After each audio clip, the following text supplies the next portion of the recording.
নমস্কার বন্ধুরা, শ্রাবণী রান্নাঘরে আপনাদের সবাইকে স্বাগত জানিয়ে আমি আবারও একটা রান্নার ভিডিও নিয়ে আপনাদের সামনে চলে এসেছি। আজকের আমি আপনাদের মোরলা মাছ দিয়ে একটা অসাধারণ রেসিপি বানিয়ে দেখাবো। আশা করি আপনাদের ভালো লাগবে। তার জন্য কিন্তু আমার পুরো ভিডিওটা আপনাদের দেখতে হবে। আর দেখা শুরু করার আগে একটা লাইক দেবেন, সুন্দর একটা কমেন্ট করবেন আর শেয়ার করতে কিন্তু ভুলবেন না। তাহলে চলুন আজকের আমি এই মোরলা মাছ দিয়ে কি বানাই সেটা আপনারা একবার দেখে নিন। রান্নাটা করার জন্য প্রথমে আমি এখানে দেখুন বেশ কিছুটা মোরলা মাছ নিয়ে নিয়েছি। আর মোরলা মাছটা কিন্তু আমি এখানে ভালোভাবে কেটে ধুয়ে পরিষ্কার করে রেখে দিয়েছি। এইবারে আমি একটা প্লেট নিয়ে নেব। এবারে আমি একটা করে এইভাবে মোরলা মাছ নেব। নিয়ে আমি কিন্তু মোরলা মাছগুলোকে প্রথমে ছোট ছোট টুকরো করে কেটে নেব। দেখুন এইভাবে কিন্তু মাছগুলোকে একটু ছোট ছোট টুকরো করে কেটে নিতে হবে। এইভাবে কিন্তু মাছগুলো প্রথমে আমি ছোট ছোট পিস করে কেটে নেব। আপনারা ভাবছেন মাছগুলো এইভাবে কেটে কি বানাবে।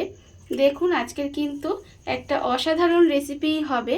আশা করি আপনাদের ভালোই লাগবে। আর তার জন্য দেখার জন্য কিন্তু পুরো ভিডিওটা আপনাদের দেখতে হবে, না হলে কিন্তু বুঝতে পারবেন না যে আজকের আমি কি বানাচ্ছি। দেখুন মাছগুলো কিন্তু আমি প্রথমে একদম এইভাবে ছোট ছোট করে পুরো মাছটা কেটে নেব। মাছটা আমি এখানে দেখুন একদম ছোট ছোট করে টুকরো করে কেটে নিয়েছি। আপনারা দেখে বুঝতেই পাচ্ছেন যে মাছগুলো কিন্তু একদম ছোট ছোট পিস করে কেটে নিয়েছি। দেখুন একদম কিন্তু ছোট ছোট করে কাটা হয়ে গেছে। এইবারে আমি মাছটা একটা বড় বাটির মধ্যে নিয়ে নেব। এখানে আমি একটা বড় বাটি নিয়ে নিয়েছি। নিয়ে এবার মাছটাকে বড় বাটির মধ্যে প্রথমে নিয়ে নিতে হবে। বড় বাটির মধ্যে আমি মাছটা পুরোটা নিয়ে নিয়েছি। এইবারে আমি এর মধ্যে দিয়ে দেব দেখুন 1 চামচ মতো আমি এখানে গন্ধরাজ লেবুর রস রেখেছি। সেই গন্ধরাজ লেবুর রসটা কিন্তু আমি এর মধ্যে দিয়ে দিলাম। এইবারে আমি এর মধ্যে দিয়ে দেব এখানে আমি রেখেছি একদম অল্প একটু দেখুন গন্ধরাজ লেবুর খোসাটা আমি গ্রেট করে রেখেছি, সেটাও কিন্তু আমি এর মধ্যে দিয়ে দেব। আর এখানে খোসাটা কিন্তু অল্প সামান্য একটু গ্রেট করে রেখেছি, এতে গন্ধটা খুব সুন্দর হবে। আর দেখবেন আপনারা এটা কিন্তু সবুজ, যে ওপরের যে সবুজ খোসা সেটা কিন্তু আমি গ্রেট করে নিয়েছি। ভেতরের যে সাদা অংশটা সেটা কিন্তু দেবেন না, তাহলে কিন্তু খেতে ভালো লাগবে না, তেতো হয়ে যাবে। এবারে আমি হাত দিয়ে খুব ভালোভাবে এটাকে একটু মাখিয়ে নেব। এইভাবে লেবুর রস আর লেবুর খোসাটা গ্রেট করে এর মধ্যে দিয়ে হাত দিয়ে প্রথমে খুব ভালোভাবে একটু মাখিয়ে নিয়েছি। মাছটা এখানে লেবুর রস আর লেবুর খোসা গ্রেট করা দিয়ে একটু মাখিয়ে রেখে দিয়েছিলাম। বেশ কিছুক্ষণ রেখে দিয়েছি, মানে এই ধরুন 2 থেকে 3 মিনিট মতো রেখে দিয়েছিলাম। খুব বেশি রাখার দরকার নেই, অল্প সময় একটু রেখে দিলেই হবে। এবারে আমি এর মধ্যে দিয়ে দেব দেখুন আলু। এখানে আমি একটা মাঝারি সাইজের আলু ছোট গ্রেটার দিয়ে গ্রেট করে নিয়েছি। আর গ্রেট করে কিন্তু এটাকে জল পাল্টে পাল্টে ভালো করে ধুয়ে পরিষ্কার করে নিয়েছিলাম। সেই আলুটা কিন্তু আমি এর মধ্যে দিয়ে দেব। দেখুন পুরো আলুটা কিন্তু আমি এখানে দিয়ে দিলাম। এবারে আমি এর মধ্যে দিয়ে দেব পেঁয়াজ কুচি। এখানে একটা মাঝারি সাইজের পেঁয়াজ একদম ছোট করে কুচি করে রেখেছি, সেই পেঁয়াজ কুচিটাও কিন্তু আমি এখানে দিয়ে দিলাম।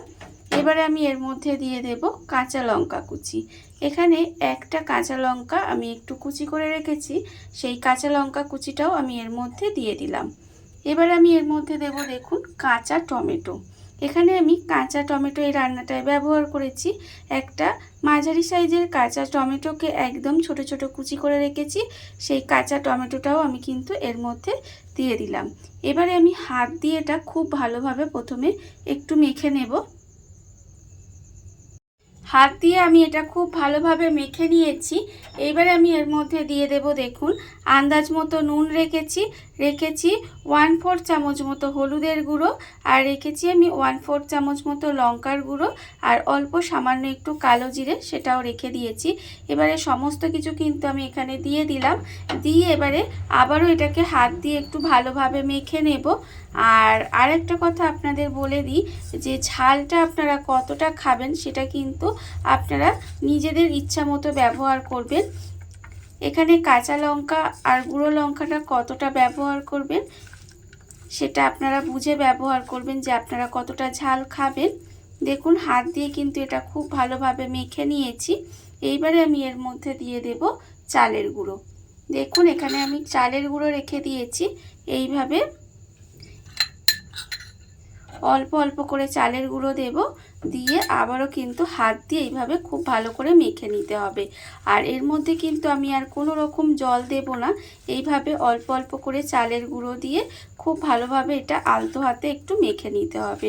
খুব চটকে চটকে কিন্তু মাখার দরকার নেই, এইভাবে একটু আলতো হাতে ভালোভাবে মেখে নেব। অল্প অল্প চালের গুঁড়ি দিয়ে দেখুন এটা কিন্তু হালকা হাতে আমি একটু মেখে রেখে দিয়েছি। আর অন্যদিকে দেখুন গ্যাসটা অন করে একটা কড়া বসিয়ে দিয়েছি। এবারে আমি কড়াইয়ে দেব সর্ষের তেল। এখানে কিন্তু আমি রান্নাটা সর্ষের তেলেই করব। আপনারাও চেষ্টা করবেন সর্ষের তেলে করার, তাহলে কিন্তু এটা খেতে বেশি ভালো লাগবে। আর যদি না পারেন তাহলে সাদা তেলেও করতে পারেন। এবারে দেখুন এখানে আমার তেলটা গরম হতে দিয়েছি। তেলটা একটু গরম হতে দিতে হবে প্রথমে। তেলটা আমার এখানে গরম হয়ে গেছে। এইবারে আমি এই তেলের মধ্যে দিয়ে দেব এখানে আমি যেটা আমি মেখে রেখেছিলাম সমস্ত কিছু দিয়ে এইভাবে খুব আলতো হাতে এইভাবে চেপে চেপে কিন্তু একটা শেপ দিয়ে নিতে হবে। আর এতক্ষণে আপনারা নিশ্চয়ই দেখে বুঝতে পারছেন যে আমি এটা কী বানাচ্ছি। হ্যাঁ, আমি এটা মোরলা মাছের পকোড়া বানাচ্ছি। দেখুন এইভাবে কিন্তু শেপ দিয়ে আমাকে পকোড়াগুলো গড়ে নিতে হবে। দেখুন এর মধ্যে যদি খুব বেশি চালের গুঁড়ি ব্যবহার করা হয় তাহলে কিন্তু এটা খেতে ভালো লাগবে না। তাই একটা বাইন্ডিংয়ের জন্য যতটা চালের গুঁড়ি দরকার ততটাই দেবেন। দিয়ে এইভাবে কিন্তু পকোড়াগুলো ভেজে নিতে হবে। আর এই সময় কিন্তু গ্যাসটা লোতে দিয়ে রাখবেন। দিয়ে রেখে একটু উল্টে পাল্টে এইভাবে পকোড়াগুলো ভেজে নেব।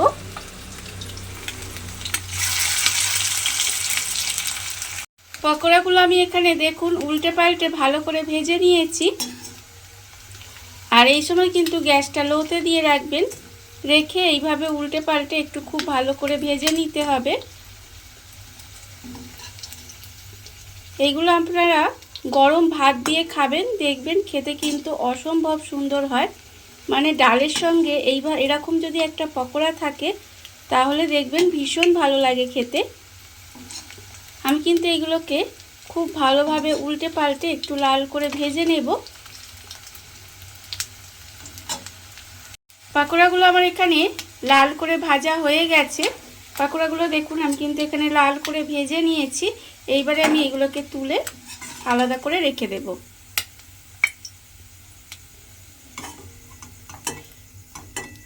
দেখুন এগুলোকে কিন্তু আমি তুলে আলাদা করে রেখে দিলাম। আর আবারও কিন্তু এইভাবে অল্প অল্প করে পকোড়ার শেপ দিয়ে তারপরে কিন্তু আমি আবারও তেলের মধ্যে দিয়ে দেব। দেখুন এইভাবেই কিন্তু তেলের মধ্যে দিয়ে দিতে হবে। দিয়ে সমস্ত পকোড়াগুলো বানিয়ে নিতে হবে। এই একইভাবে কিন্তু আমি সমস্ত পকোড়াগুলো বানিয়ে নেব।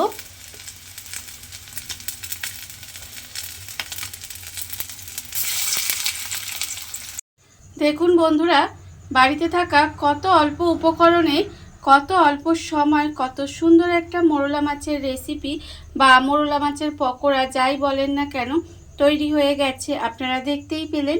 আর এটা কিন্তু খেতে ভীষণ ভীষণ ভীষণ ভালো হয়। এইভাবে আপনারাও একবার হলেও বাড়িতে বানিয়ে দেখতে পারেন। আর এই ভিডিওটা যদি আপনাদের ভালো লেগে থাকে, আপনারা যদি ফেসবুক থেকে দেখে থাকেন পেজটি ফলো করে দেওয়ার অনুরোধ রইল।